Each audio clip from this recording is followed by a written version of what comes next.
If you've been seriously injured, Morgan & Morgan, America's largest injury law firm, will fight for the compensation you deserve if you become their client.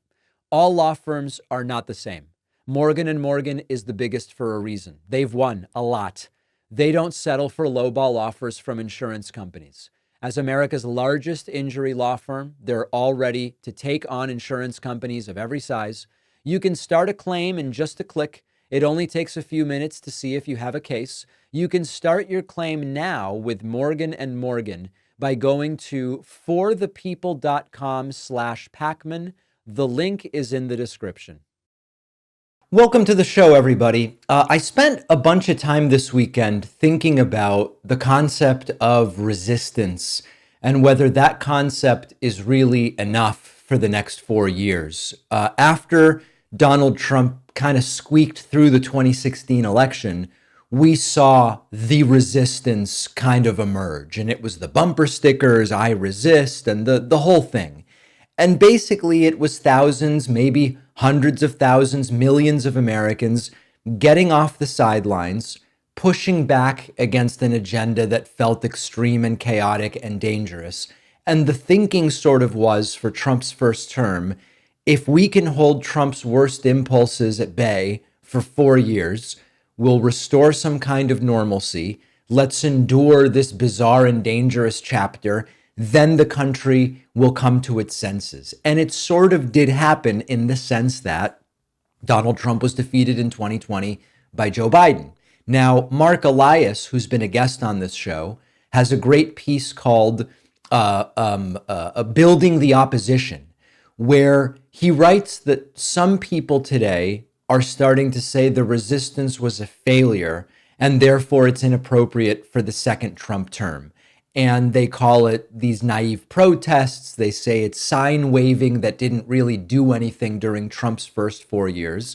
And whether or not a resistance is the right thing for the next 4 years, I completely disagree that the resistance to Trump's first term didn't work. It prevented the Affordable Care Act from being gutted. It helped build the legal and civic infrastructure that took Trump to court and won some important battles.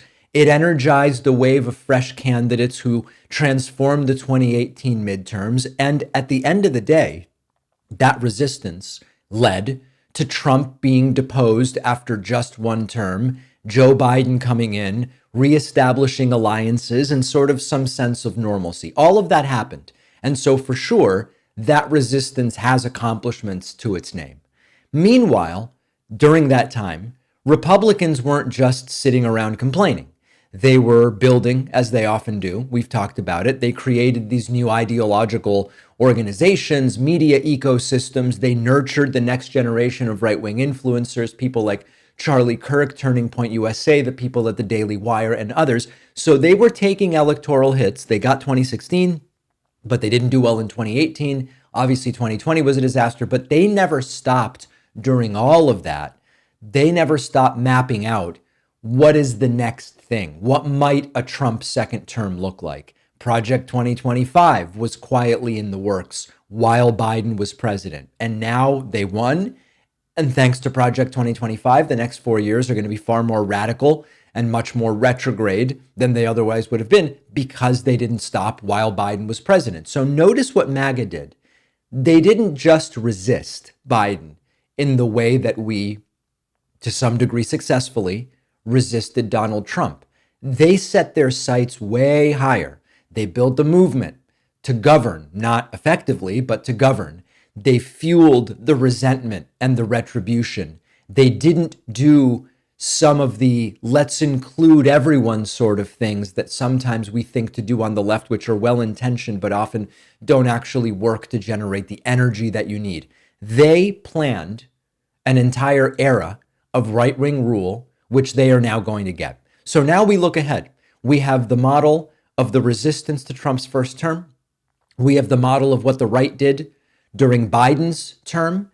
And now we can't just sit around hoping Trump and Trumpism collapse on their own, because they are starting to make changes and set up an administration that is going to endure beyond Trump by virtue of the changes they want to make to the judiciary and to the way that career bureaucrats are handled by the federal government, and all of these different things. So without a doubt, even though I believe the resistance does have successes to its name from Trump's first term, we need something more durable and we need something more forward looking. Now, in many democratic countries, they have a term for this called the opposition. The opposition is not a one-off protest. It's not just 4 years of defense the way we, to a degree, successfully ran during Donald Trump's first term. An opposition, a robust opposition, is a permanent, fully equipped infrastructure that will challenge the ruling party's narrative and will prepare and offer a serious alternative. Now, in some places, the opposition forms sort of a shadow government.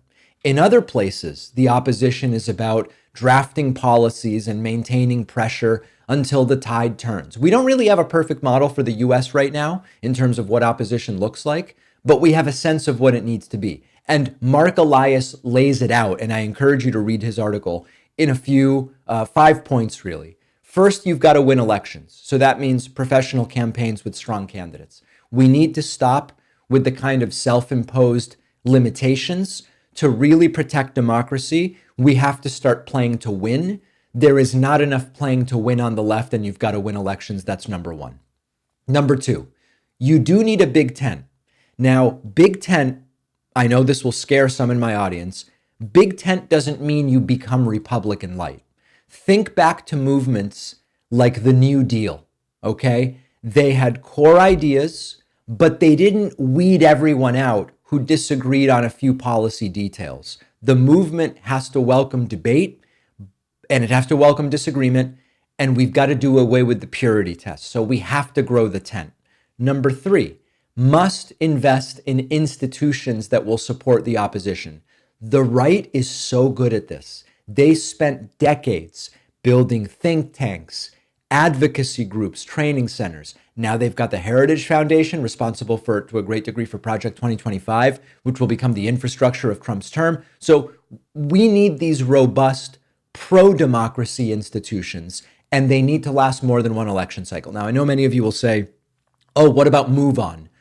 Who talks about Move On anymore? So now it's a different organization. The point is, some of these really need to endure. Number four, total overhaul of the communication strategy, okay? We saw how this failed. This is not Kamala lost because she didn't do Rogan. This is not that. This is, there's a totally missing communication left-wing ecosystem. I'm working with some people now to try to build it. I'm heading down to DC actually this week to talk to more people about it. So that has to be done. And then lastly, the right does everything they can with regard to the courts to try to get what they want.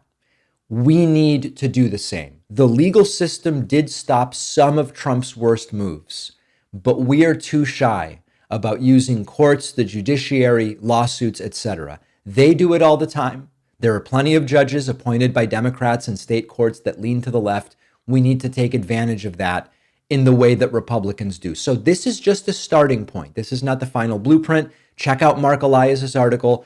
The future of democracy really depends on building a lasting opposition that is ready to take power. The resistance to Trump in the first term successfully resisted a bunch of stuff, but it wasn't ready to take power in the way that we've seen this MAGA movement. They're horrible people, right? Kash Patel and Pete Hegseth and all, but they were ready immediately with people that were going to carry out this vision. I'm committed to it.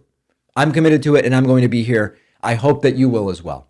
Trump and allies are now claiming a massive win because ABC News has agreed to fork over $15 million to settle a defamation lawsuit that was brought by, of all people, Donald Trump. This is the same Donald Trump who's made a career suing media outlets and almost never winning. Suddenly he got what is being couched as a win. Now, I want to explain why this is not really the substantive win that Trump claims it to be, but I believe this was a huge mistake by ABC from an optics perspective. So Axios reports ABC to pay $16 million to Trump Foundation and lawyer over, quote, rape libel claim. Now, I believe what it is the award is $15 million plus some legal fees, so it's roughly 16 million. So what exactly happened here? Let me explain this. Back in March, George Stephanopoulos on ABC News mentioned that Trump was found liable for rape in the E. Jean Carroll case. Legally speaking, that was not precise. The jury, as you know, as I've explained, the jury found Trump liable for sexual abuse and defamation, not for rape, due to the very narrow legal definition in New York. Now, we have received commentary that the substance of the sexual assault was a rape, but that is not, strictly speaking, what the jury found. And Trump sued ABC News, and ABC News has agreed to settle for $15 million. In all likelihood, this is a case that ABC would have been able to win, but they opted to give Trump $15 million rather than to fight the case.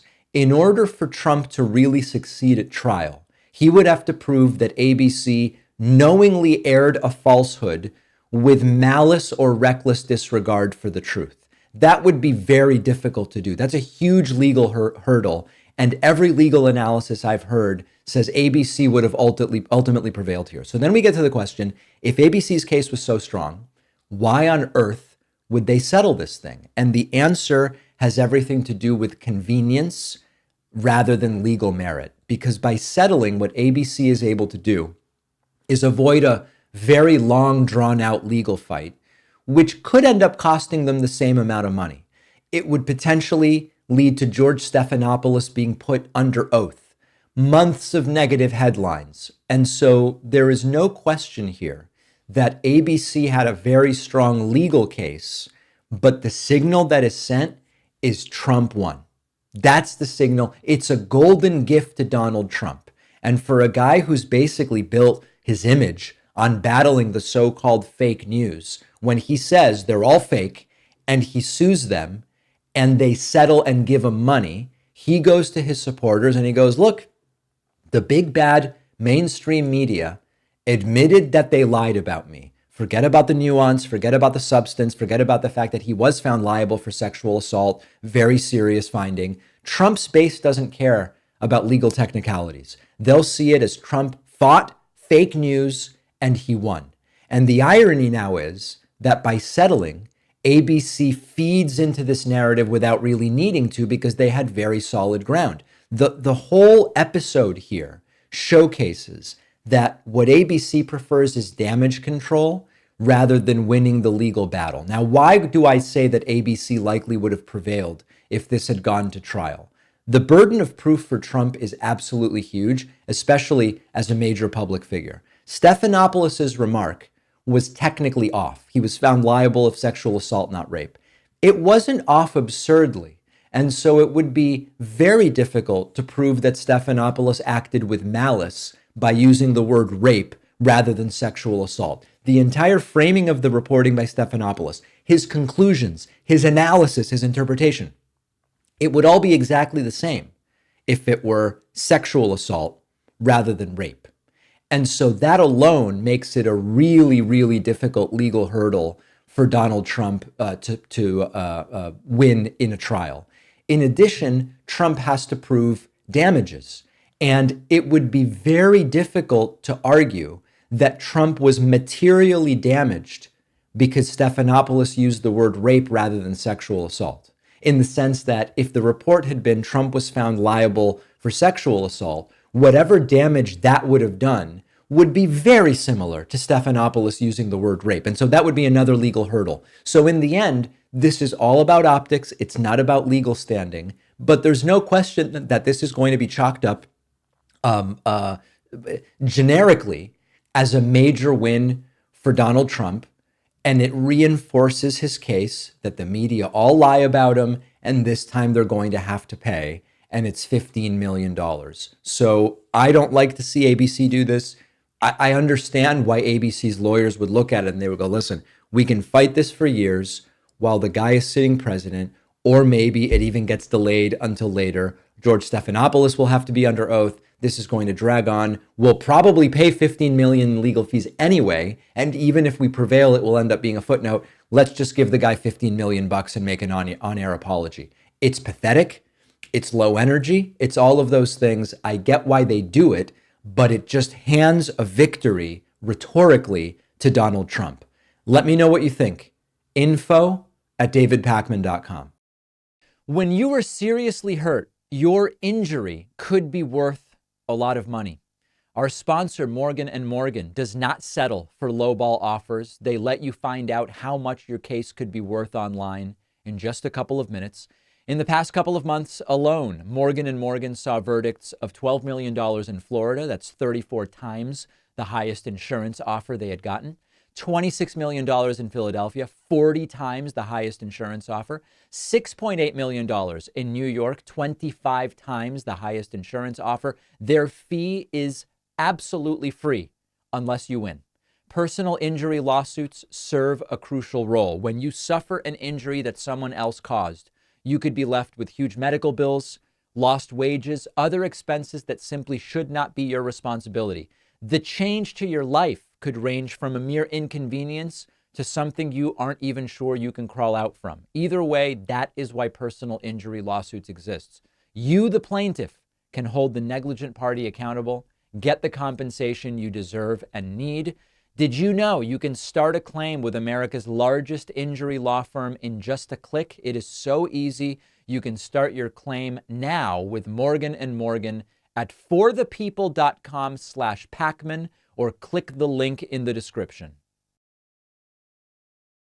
The David Pakman Show, of course, depends on your support to do what we do. I invite you to grab a membership at joinpakman.com. We do an extra show every single day for our members. We also provide commercial-free audio and video streams of the show every single day, made available hours earlier than the show is published, and a whole bunch of other great stuff, including the members-only soundboard, invites to members-only live town hall events, and a bunch of other stuff. Check it out at joinpakman.com. The right is really good at building these movements, these right-wing ecosystems. We've got to do the same, whether it's this show or some other. Consider that the ecosystem will only be as strong as the support that we're able to build. At the end of the day, you can sign up using the coupon code NOTAGAIN if you want at joinpakman.com. One of the big talking points that we attribute to Kamala Harris losing in November and Donald Trump winning is Trump's pushing during the campaign that he was going to bring down grocery prices, milk, eggs, basics. And it was supposed to be kind of a signature way to show that he is on the side of regular Americans. He's on the side of the people that have been feeling the pinch when they go and do their grocery shopping at the supermarket. And it was very clear, if you vote for Trump, your groceries are going to get cheaper. It was simple. It was direct. He promised it in a lot of different places right before the election. Here's what Donald Trump posted to Truth Central about it, among many times, but at one point, Trump posting in all capital letters, quote, "Prices are too high. The consumer is angry at this incompetent administration. Kamala has no idea how to bring prices down. She is afraid to even discuss it with the fake news media. Even worse than her VP candidate, she doesn't even have a clue. But I do, and it will happen fast." Trump also saying, again, I could give you dozens of these clips. Here's one from Erie, Pennsylvania, where Trump talked about how cheap everything was going to get, including groceries. We will end inflation and make America affordable again. We're going to get the prices down. We have to get them down. It's too much. Groceries, cars, everything. We're going to get the prices down. But prices will come down. You just watch. They'll come down, and they'll come down fast, not only with insurance, with everything. Oh, tomorrow I will end inflation. We will cut your taxes, end inflation, slash your prices. I will end inflation. Slash your prices to rapidly. All right, I think you get the point. Very clear promises. Eggs will come down. Milk will come down. Things are going to get cheaper in the absolute, which of course would be deflation, which isn't even desirable, and we'll talk about that later. Well, it turns out that Donald Trump is already bailing on this promise. Now as president-elect, now realizing, wait a second, all of my policies are just going to bring prices up. All of a sudden, Donald Trump is acknowledging, I don't really know that that is going to happen. No guarantee, no confidence, a tacit admission that it's not going to happen. Trump interviewed in written form. Trump didn't do any of the writing. Trump interviewed in written form by Time magazine, and he was asked, quote, "If the prices of groceries don't come down, will your presidency be a failure?" And Donald Trump answered, "I don't think so. Look, they got them up. I'd like to bring them down. It's hard to bring things down once they're up. You know, it's very hard, but I think that they will. I think that energy is going to bring them down." That's not true. "I think a better supply chain is going to bring them down. You know, the supply chain is still broken, blah, blah, blah, blah, blah." During the campaign, Trump was slamming Democrats and Kamala Harris for supposedly not understanding. Americans just want to buy groceries at lower prices. They don't want to choose between heating their home and fresh vegetables, as Trump sometimes calls them. And he made it sound like lowering prices was a piece of cake. He's just going to do it. And when people would ask him how, he would go, "You just do it. You just lower the prices." And now all of a sudden he's being more realistic and he is completely abandoning the promise that he made. And it wasn't just an idle fringe promise. One of the core reasons that those voters that made a difference in those key swing states went to Trump was the belief, as ridiculous as it might have been, that when Trump becomes president, prices on groceries are going to go down in absolute terms. Now, there are two parts to this analysis, and they are both critically important. One is that Trump's policy proposals will actually make groceries, among other things, more expensive. Second is the understanding that deflation would likely be bad for the economy if it took place. So let's talk about one at a time.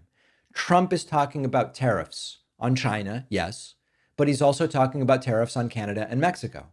These are two of the biggest sources of what's on our shelves: vegetables, fruit, meat. A bunch of it is coming across our borders. Economists are warning what Trump is threatening to do, what Trump is promising to do, is going to make grocery prices even higher. It's not going to be lower. It's just cause and effect. If you make it more expensive for suppliers to import produce or grain, who do you think is going to pay for that? It's going to be higher prices at the supermarket. So number one, if you actually look at Trump's proposals, aside from whether it's difficult or easy to bring down grocery prices, Trump's ideas will bring prices up in general. But let's get to the second part of this. Bringing prices down in absolute terms probably wouldn't be good for the economy. As I've explained before, deflation leads people to delay purchases in general. Now, I know you're going to say, well, hold on. With food, it's different because you need food to eat. That's right. And we'll get to that in a moment.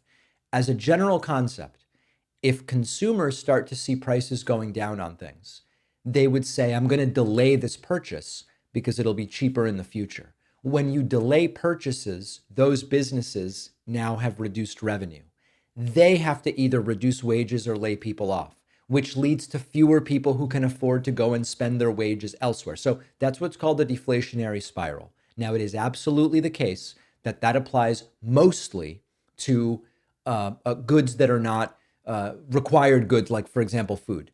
When it comes to something like food, because you need food, people will do what they can to find less expensive alternatives, which often just means lower quality food, and they will pull spending away from other areas. So they might have no choice but to spend more on groceries as grocery prices go up, but then they are going to be pulling money from elsewhere. So not only does Trump seem to misunderstand what the goal should be, Trump isn't acknowledging that his policy proposals will actually bring prices up. But what is he acknowledging? He's acknowledging that his promise that prices will come down and they'll come down quickly on groceries when he becomes president, it's probably not going to happen. What will his supporters say? They'll probably blame Democrats, would be my guess. All right, let's continue talking about this Time magazine interview that Donald Trump gave, where he basically admitted his campaign was just lies. It was just lies. You'll also recall that during the campaign, Donald Trump wanted nothing to do with Project 2025. He tried to keep his distance on it. On Truth Central, he once referred to Project 2025 as ridiculous and abysmal. He disavowed the project. He says, "I don't know what it is. I don't know who's behind it. It's not my thing." And he was trying to draw these lines, at least publicly, to make it appear as though he's not going to be pinned down by the policy ideas of Project 2025. He's not part of that. It just has nothing to do with him. Of course, now that he is president-elect, everything has reversed. Now we've seen the Time magazine interview, and Donald Trump was asked about Project 2025, and he has completely softened his tone. Take a look at this. Trump was asked, quote, "During the campaign, you disavowed Project 2025, but so far at least 5 people you've appointed to top positions in your cabinet have ties to it. Doesn't that undermine what you told Americans on the campaign trail?" Here is Trump, quote, "No, look, I don't disagree with everything in Project 2025, but I disagree with some things. I specifically didn't want to read it because it wasn't under my auspices. And I wanted to be able to say that, the only way I can say I have nothing to do with it is if you don't read it." Trump doesn't read, so that's really why he didn't read it. Trump continuing, I didn't want to read it. I read enough about it. They have some things that are very conservative and very good. They have other things that I don't like. I won't go into individual items, but I had nothing to do with Project 2025. Now, if we had a few people that were involved, they had hundreds of them. This is a big document from what I understand. Trump is maintaining the performance of distance. I didn't read it. I wanted to be able to say I didn't read it. The whole, if I didn't look at the document, I can't possibly be blamed for hiring a bunch of people that worked on the document. It's a totally nonsensical defense, but it is Trump 101. Remember that Project 2025 is this blueprint rolled out by the Heritage Foundation, affiliated with right-wing groups. It's about a 900-page document, and it wants the Republican Party, currently led by Trump, but they would have accepted anybody. If it was Nikki Haley, they would have pushed the same stuff. They want the Republican Party to reshape government, assert executive power along extraordinarily authoritarian lines. And Trump spent his campaign just arguing, I don't know anything about it. Here he is, for example. And the other side's going around trying to make me sound extreme, like I'm an extremist. I'm not. I'm a person with great common sense. I'm not an extremist at all. Like some on the right, severe right, came up with this Project 25, and I don't even know. I mean, some of them I know who they are, but they're very, very conservative, just like you have. They're sort of the opposite of the radical left, okay? You have the radical left and you have the radical right, and they come up with this, I don't know what the hell it is, it's Project 25. He's involved in Project, and then they read some of the things and they are extreme. I mean, they're seriously extreme. But I don't know anything about it. I don't want to know anything about it. But what they do is misinformation and disinformation.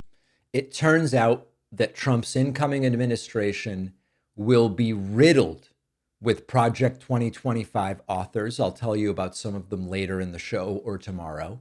And slowly but surely, Trump is softening on Project 2025. Now, later on, or maybe tomorrow, we're going to look at other aspects of this Time magazine interview where Donald Trump has completely reversed what he said during the campaign. I know you're not shocked.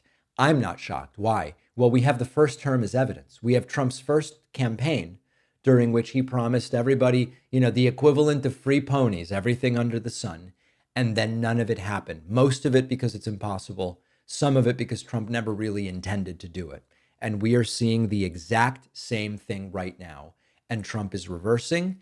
And if the first term is any indication, even the people who voted for the guy are not going to hold him accountable. We will see, but he's abandoning all of the ideas. Don't forget that the best way to support the David Pakman Show is by becoming a member, which gives you access to the daily bonus show, the regular show with no commercials. You also get access to our entire archive of every episode dating back a really long time, and plenty of other awesome membership perks. Go to joinpakman.com, joinpakman.com. I believe it's clear that if he gets his way, Donald Trump's incoming MAGA agenda is going to destroy the Republican Party from within. Let's address a growing problem in the Republican Party. We all know, big party, Republicans just came off a November win, big one, secured the White House, secured the House, secured the Senate. And you might be thinking, David, hold on a second. How can the MAGA agenda be doomed if it just got a political win everywhere? Now, here's the thing. That short-term victory does not change the underlying structural problems that the Republican Party has been facing and continues to face. And in fact, it might accelerate them. I'll explain how. 2024's wins for Republicans are the culmination of tapping into a particular slice of the electorate, the angry, motivated, hungry for a strong man wing of the electorate. They weren't buying what Kamala Harris was selling. We've got to acknowledge that. They did not see the economy as strong, or at least not strong enough to say, let's give Biden-Harris another 4 years by electing Kamala Harris president. They just didn't see it. So that led to Republicans winning everything. But winning one election in this way, for these reasons, does nothing to solve the Republican Party's long-term demographic and ideological challenges, because the demographic shifts continue to happen. The intense culture war battles aren't landing well with moderate suburban voters. They won because a slightly higher portion of Democratic voters and Hispanic voters, et cetera, said, this time I'm voting Trump. Democrats had a weak candidate. The economy was not good enough to win over voters, although I believe the indicators suggested it was pretty damn good. Doesn't matter. It wasn't good enough to convince people. That doesn't mean that the MAGA worldview, including strongman authoritarian politics and increased autocracy, kleptocracy, and oligarchy, it doesn't mean that those ideas have any enduring appeal beyond the core. Now, as the 2025 agenda starts to roll out, we're not just talking about mainstream conservative policies like tax cuts and deregulation. That's what we've come to expect from Republicans for a long time. Trump will probably do a little bit of that, but that's not really what makes up the MAGA vision. The MAGA vision for the future is fundamentally more authoritarian, less grounded in traditional and conservative values, more about nepotism, cronyism, kleptocracy, and oligarchy. The forthcoming loyalty tests in federal agencies, the cultural purges against officials deemed unpatriotic or disloyal, the policy shifts that aren't about small government the way Republicans used to be, and just more about consolidating power. This might look like it makes the party stronger, but it is going to fracture the party internally. Remember that the Republican Party is still, for now, made up of these few different factions. You've got like the old school Chamber of Commerce Republicans, we might call them the pro-business Republicans. You've got the national security hawks, the foreign policy, religious conservatives, and now we've got these MAGA people. There is some overlap there. The 2024 victory could have temporarily masked some of these divisions thanks to people who rejected Kamala and voted Trump or stayed home. But as the party moves forward with this authoritarian agenda, it is going to alienate a lot of these factions who were already sort of uneasy, but really didn't want to vote for Kamala Harris. The traditional conservatives who value rule of law and America's international standing as a respected country, they're going to get very uncomfortable when they see this turn towards punishing institutions and allies for not being loyal enough. The big business crowd is going to get nervous about the trade wars and the protectionist policies because they know it's not going to be good for their businesses.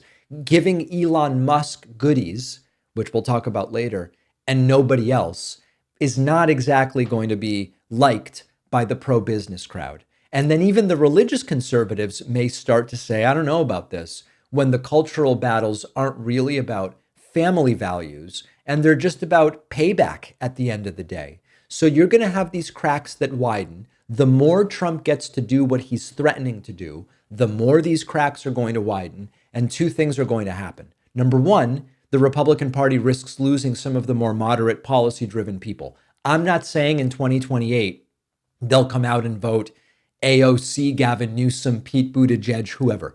I'm not saying that.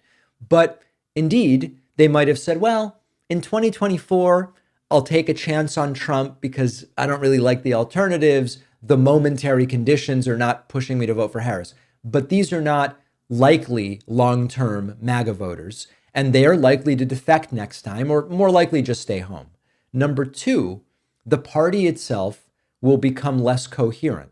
Instead of a coalition that can adapt to new political realities, it will become a party defined by a rigid ideology, increasingly intolerant of dissent. This has been one of their strengths. While we do have a bunch of these purity tests on the left, the Republican Party, to a degree, has succeeded recently by just allowing in whoever the hell wants to come in, even if they don't like them, right? Hey, gay conservatives, we're not thrilled, but they're here as long as they're not voting for Democrats. So that's going to happen. And then to make matters worse, the dramatic policies that MAGA is promising, right? The total gutting of federal agencies, for example, in order to ensure loyalty and purity, rolling back decades of social progress. That stuff is not likely to age well. And the reason I say that is that historically, these moves breed public backlash, and public backlash hurts whoever is in power. Now, the immediate aftermath feels like a big win. The party is clearly emboldened to go all in. They think they have a mandate, even though Trump didn't even get 50% of the vote. But the midterm elections that follow, 2026, local elections in suburbs that are increasingly diverse, this is going to 180 quickly, I believe, as voters start to see the consequences of what Trump has been offering, and it's going to go a different direction. The 2024 triumph, in a sense, sets Trump up for a 2025 agenda that, instead of stabilizing the Republican Party into something that can endure long term, will just put it on a collision course with itself. When you try to maintain power through harsh and unpopular authoritarian measures, it becomes difficult to appeal to a broad enough electorate to sustain further wins. So they won this election cycle. It wasn't because of fraud. They just won. We have to acknowledge that. But then you have to go and say, what happens when you go beyond one election cycle? Can you remain a viable big tent political entity for years to come if your governance is mostly authoritarianism and cronyism? Yes, the Republican Party has claimed a major victory, but they're pushing an agenda with purity tests, punishment of dissent, and remaking the country into an authoritarian mold that I don't think the majority of the voters actually want. It will fracture the party from within, and it will make it really difficult to compete nationally. The question is, will we be engaged and active enough that we can take what we're calling the 2025 agenda, right? Trump's first year plus up until the midterms. Can we take the 2025 agenda and ensure that it leaves in its wake destruction, the likes of which the Republican Party can't crawl out of for a long time? Or do they do okay in 26 and maybe get J.D. Vance in the White House in 2028? It is truly an inflection point. It could be the collapse of the party, but only if we're there to ensure that it is. All right, this is so stupid. I can't believe we have elected officials this dumb.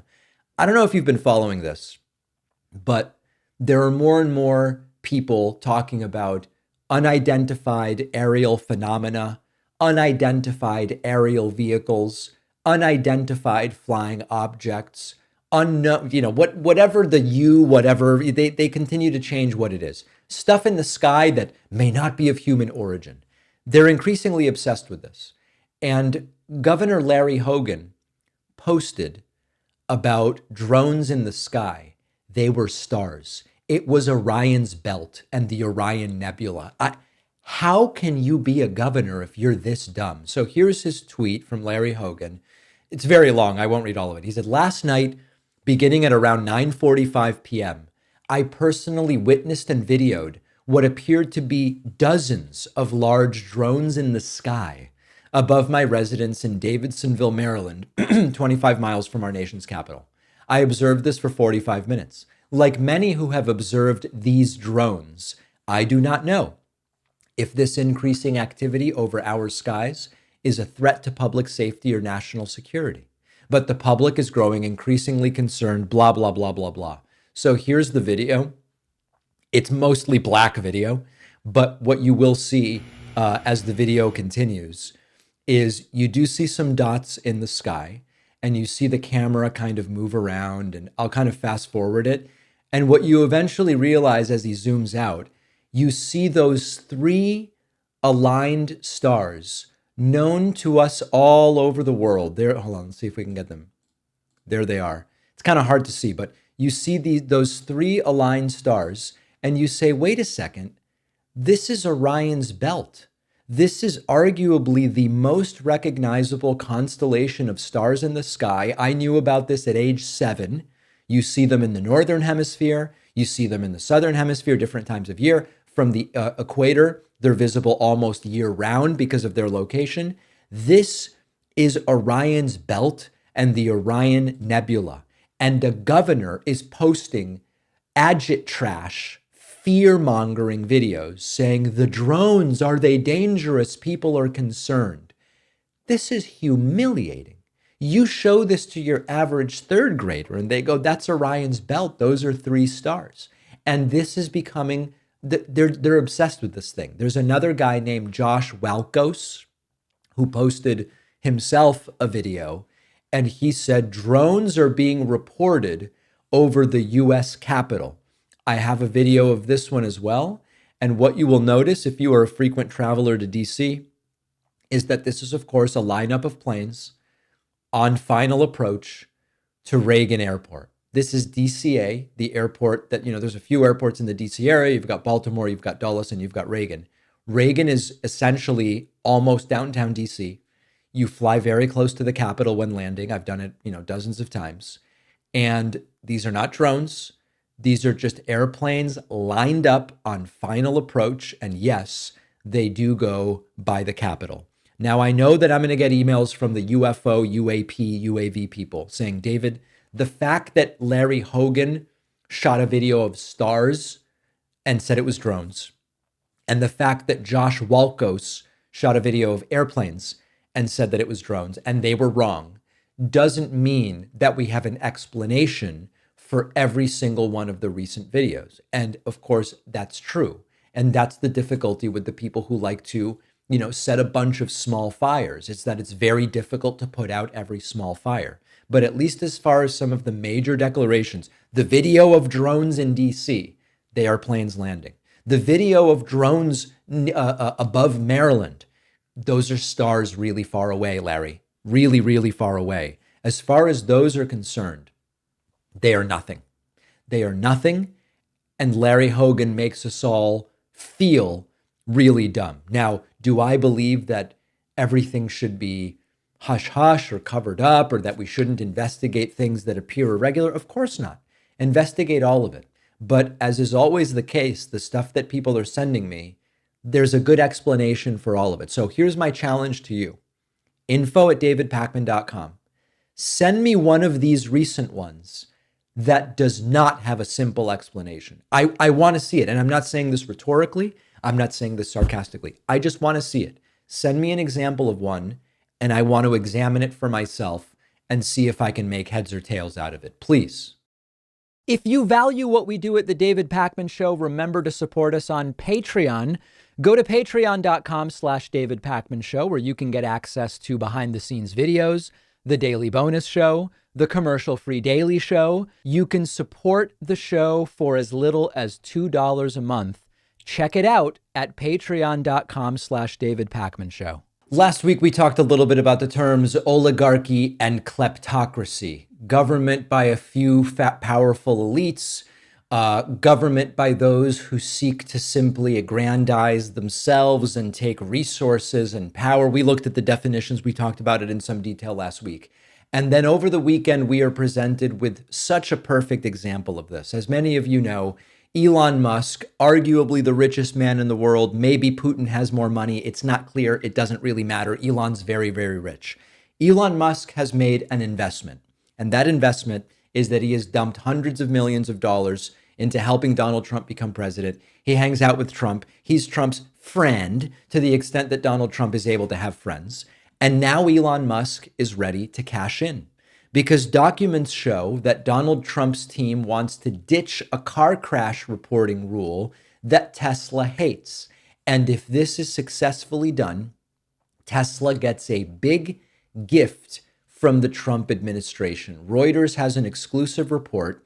Trump team wants to scrap car crash reporting rule that Tesla opposes. This is a rule that makes companies report crashes involving advanced driving systems. Now, because Tesla was very early to release some of these systems, the autopilot and full self-driving.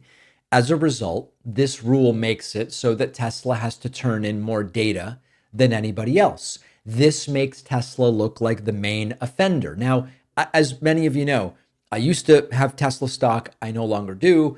I have a Tesla lease for like 6 more weeks, and then finally I will be getting rid of it. I've tried to be as transparent as possible. It is absolutely the case that these systems, in my opinion, are not ready for prime time. I've used them myself, but that they're just not. It is also the case that if you're the one reporting most of the data, it makes you look bad. That's absolutely true. What Elon Musk wants to do is stop all of it.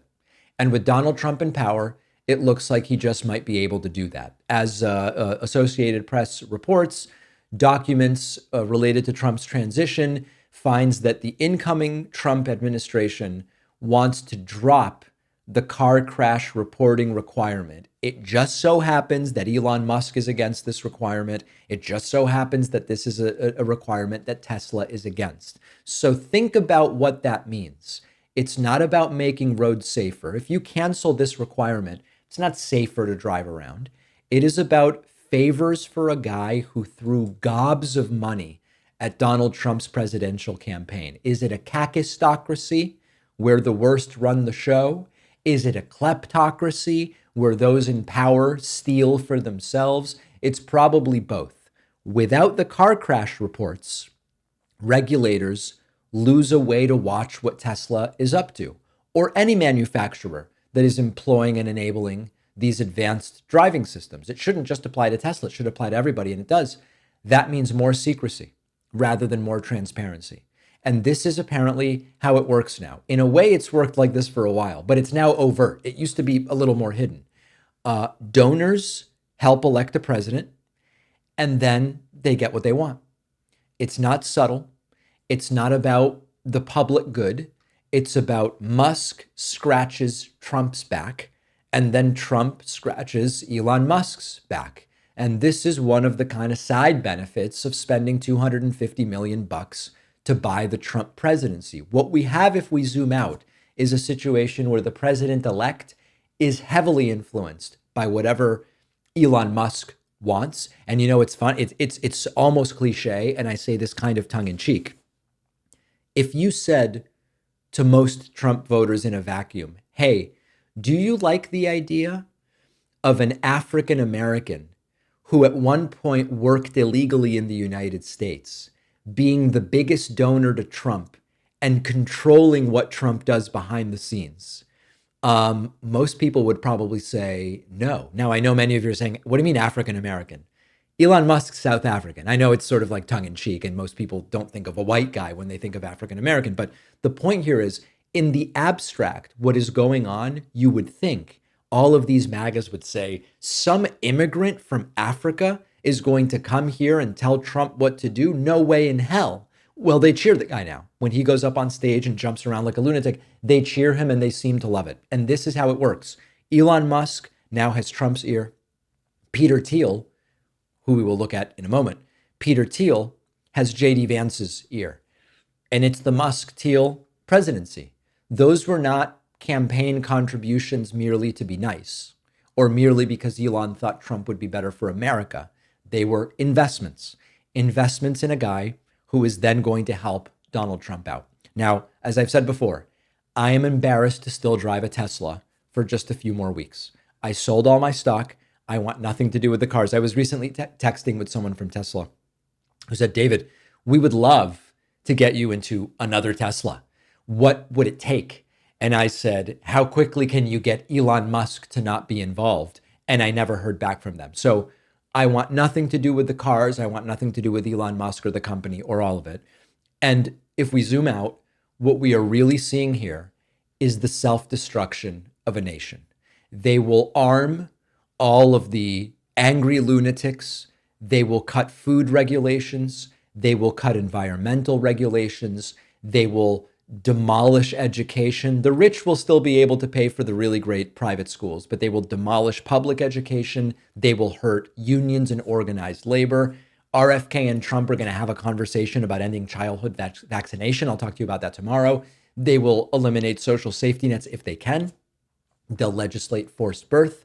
And meanwhile, if you've got 250 million burning a hole in your pocket to help Trump get elected, you will get whatever the hell you want. All right, so that's Elon Musk. Let's now talk about Peter Thiel.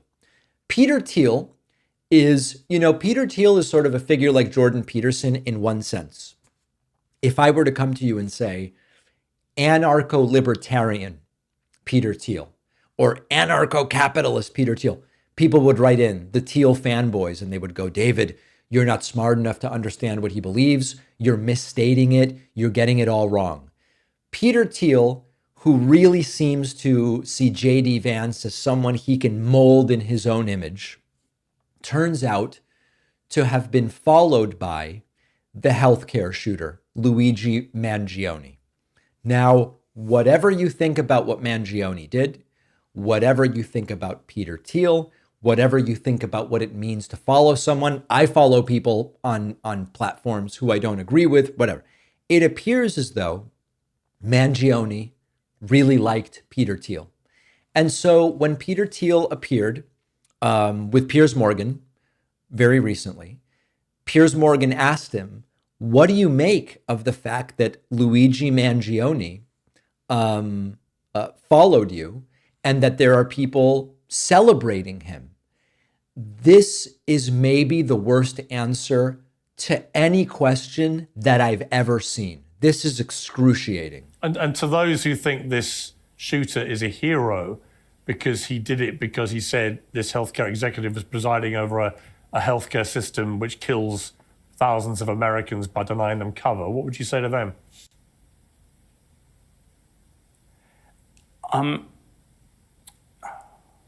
Oh boy.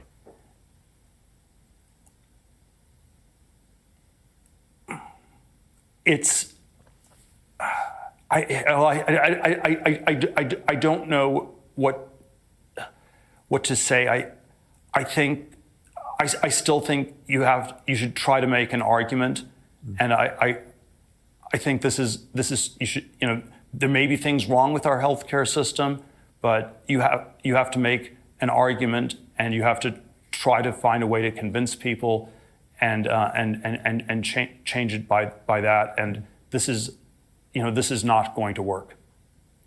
Peter, and I don't know. Yeah. It's yeah. I mean, there are all sorts of things one could say about it, but I don't think. And I think I think the motives feel. I don't want to go into all the particulars here, but I don't think I don't think there's anything heroic about him. There you go. So 1 minute and 26 seconds to say, I don't think what Mangione did is heroic. Then I'm kind of like, I was in a rabbit hole over the weekend looking at weird Peter Thiel videos. There's another moment during this very same interview with Piers Morgan where Piers just asks him, do you believe in God? Because Peter Thiel has had this whole thing where he's like, I'm a Christian, Christianity. And so Piers asks a logical question of someone who says, I'm a Christian, which is, do you believe in God? We did not get a very good answer. I think the atheists are not even able to work on the science anymore. So I assume you believe you believe in God, do you? I would describe myself as a Christian. Yes, I always think God is. I believe in Christ. I think God is a. We don't know that much about God, and the Christian view is you can only have knowledge of God through Christ. If you're strictly monotheistic in Judaism, Islam, you end up you have a certain picture of God, but it's very, very fuzzy, and God is in a deep sense not knowable. So I'm Trinitarian Christian, oh boy. And that's how I would anchor my knowledge on God. Do you pray? So it's not belief about God that matters. It's what we need is knowledge about God. Right. But do you pray in that case or not? Not as much as I should. Right. I think that means no. Deeply, deeply awkward. as I've said before, my view on these guys like Thiel and Musk, for the most part, I find their moral compasses completely miscalibrated. But I'm not so naive or egotistical that I won't acknowledge that some of the things these guys have done are remarkable. I mean, listen, Elon Musk has moved forward electric vehicle technology more rapidly, orders of magnitude more quickly than it would have were it simply left to the legacy manufacturers. Were it left to the legacy manufacturers, you would not have, give me Ford, Lexus, Hyundai, BMW, everybody with all of these electric vehicles with high twos, low three, mid 300-mile ranges right now.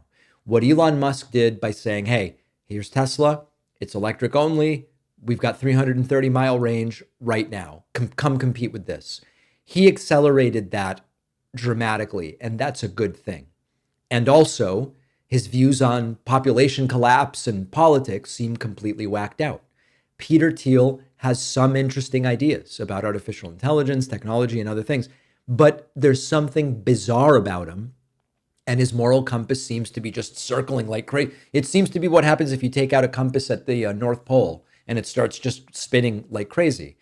I don't get seeing these individuals as anything more than they have some good ideas and they have some wacky ideas, and like that's kind of it. But the fanboys, the Elon fanboys, the Peter Thiel fanboys that just kind of idolize these guys, I don't get it. And maybe what it takes us back to is we do need better models of masculinity on the left. And if we had them, I think that they would prevent some young men from falling into, I'm a Peter Thiel fanboy, which is a sad and tragic thing. All right, we have a fantastic week of shows for you. I have some really interesting stuff happening in DC this week, which I will report back to you on. We have a great bonus show today. I hope that you have access to the bonus show. You can get access by signing up at joinpacman.com, and I hope you will. You can use the coupon code NOTAGAIN to get a sizable discount. And finally, please do remember to pre-order my forthcoming book, The Echo Machine, at davidpakman.com/echo, pushing now. This is unbelievable. When I wrote this book, I did not think that we would be talking about these numbers. We are now approaching 5,000 pre-orders with still a couple of months to go before the book launches. Free stuff still available for everybody who pre-orders, including a free signed book plate. Go to davidpakman.com/book, get the book, and then you can submit your pre-order screenshot to davidpakman.com/free book stuff. All one word, free book stuff. I will see you on the bonus show. I'll be back here tomorrow.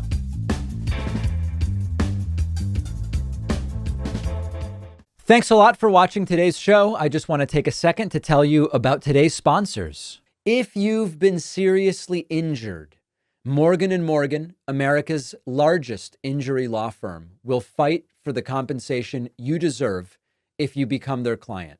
All law firms are not the same. Morgan & Morgan is the biggest for a reason. They've won a lot. They don't settle for lowball offers from insurance companies. As America's largest injury law firm, they're all ready to take on insurance companies of every size. You can start a claim in just a click. It only takes a few minutes to see if you have a case. You can start your claim now with Morgan & Morgan by going to forthepeople.com/Pacman. The link is in the description.